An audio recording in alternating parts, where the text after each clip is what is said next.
No começo, a escuridão.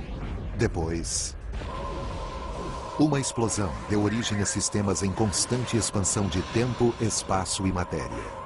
A cada dia, novas descobertas desvendam os enigmáticos e admiráveis segredos de um lugar que chamamos o Universo.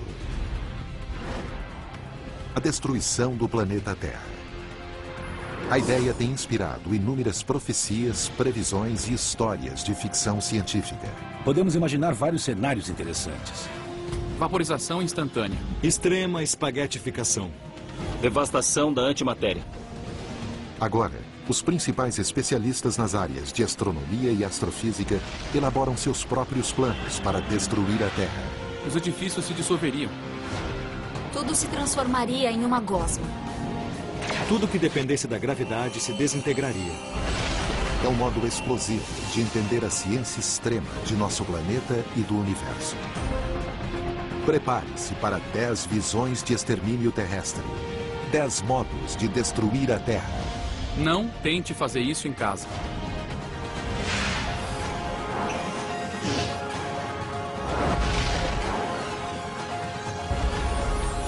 O Universo. 10 modos de destruir a Terra.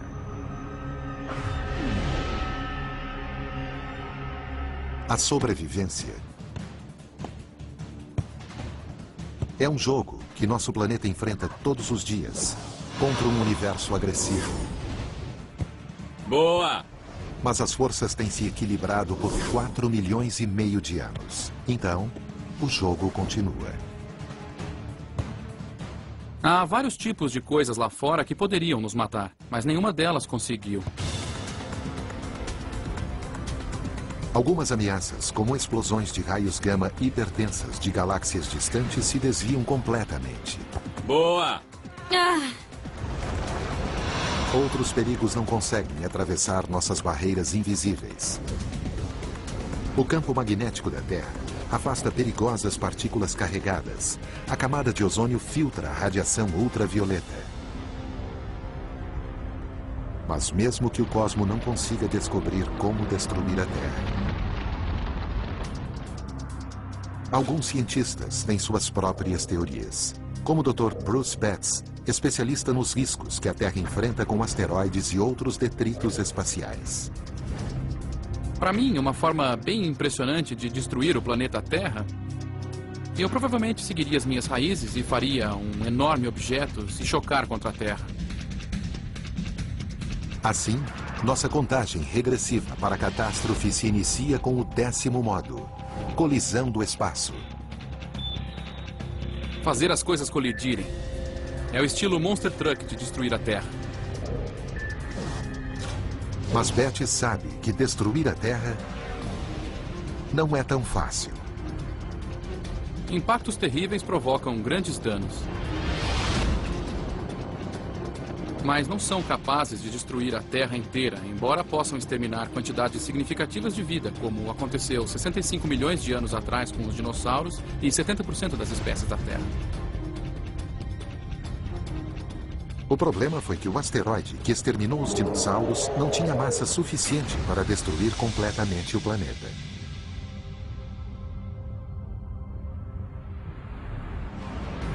Esse asteroide era um pouco maior do que o Monte Everest, o que parece impressionante, mas não a 300 quilômetros de distância. Se tivéssemos um globo terrestre em escala real, poderíamos sentir o Himalaia com as pontas dos nossos dedos. Eles parecem enormes para nós, mas em comparação com o tamanho real da Terra, são como formigueiros. Precisaríamos de algo com pelo menos metade do tamanho da Terra, 1/10 de sua massa, e que se aproximasse a 50 quilômetros por segundo. Vamos tentar Marte. Se você alterar a órbita de Marte e lançá-lo no que viria a ser o impacto do fim do mundo, quando os planetas se aproximassem, suas gravidades agiriam em conjunto, forçando um abraço mortal.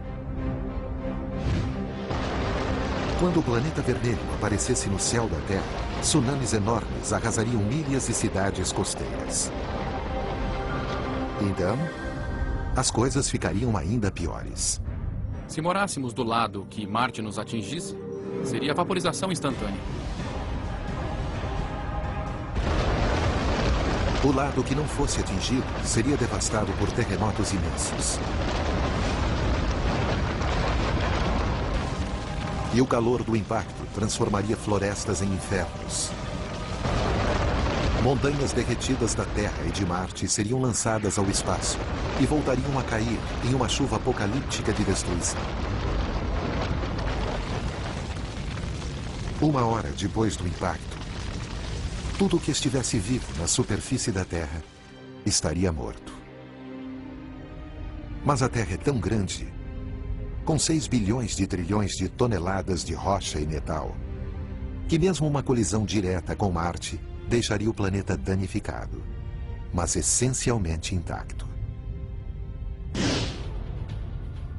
Destruir a Terra exige uma colisão com algo maior ainda, como nosso planeta irmão, Vênus. Estamos falando de um diâmetro muito semelhante e de mais de 80% da massa da Terra. Então, se Vênus atingisse a Terra, estaríamos fritos. Os dois mundos seriam despedaçados. Grandes fragmentos seriam lançados ao espaço. Mas os escombros planetários também retornariam e se aglutinariam em uma amálgama Terra-Vênus, maior do que os 2 planetas originais e tão morto quanto a Lua. Certamente seria um bom modo de destruir a Terra. Mas qual a probabilidade de que isso aconteça? 4,5 bilhões de anos atrás, algo tão grande quanto Marte se colidiu com a Terra. O planeta recém-fundido ainda se resfriava quando um corpo celeste menor nos atingiu com força.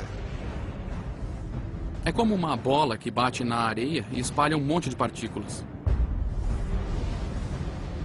O objeto destruiu parte da crosta terrestre e a Lua se formou logo em seguida a partir dos detritos que se soltaram da Terra. Os impactos planetários são possíveis. Mas Vênus está a mais de 37 milhões de quilômetros da Terra. E Marte a pelo menos 56 milhões de quilômetros de distância. Então, como seria possível que chegassem até aqui? Os planetas geralmente se encontram em órbitas muito estáveis.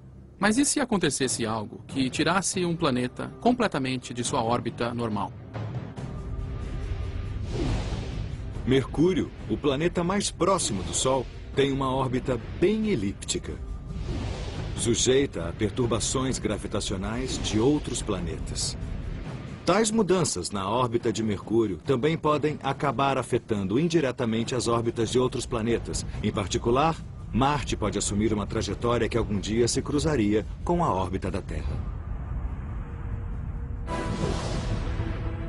Alguns dizem que as chances de uma colisão entre Marte e Terra na vida real são de 1% durante um período de 4 bilhões de anos. Provavelmente não é o suficiente para nos preocuparmos, mas não é algo impossível. Imagine que existe uma única mosca neste estádio inteiro e que ela voa de um gol ao outro. Se eu fizesse assim com a minha mão, qual seria a chance de eu pegar essa mosca? Não podemos dizer que é 0 porque não há nenhum motivo real para que isso não aconteça, mas diremos que é extremamente pequena. O impacto planetário é uma forma de destruir a Terra, mas estamos apenas começando.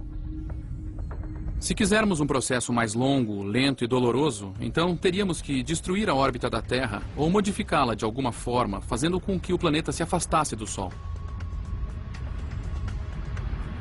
Assim, chegamos ao 9º modo de destruir a Terra: o grande congelamento.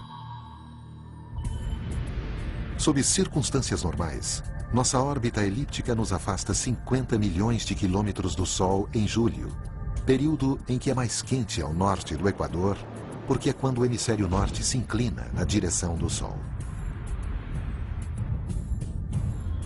Mas se afastássemos a Terra do Sol 5 milhões de quilômetros por ano, a viagem não seria instantaneamente fatal. Se nos movermos só um pouco, sim, poderíamos lidar com isso, usaríamos mais casacos. Mas à medida que nos afastássemos cada vez mais, as coisas começariam a piorar. A quase 300 milhões de quilômetros do Sol, a luz teria apenas 1/3 do brilho. E isso iluminaria a maioria das colheitas. Toda a cadeia alimentar se quebraria se a Terra se afastasse muito do Sol. E se isso realmente acontecesse,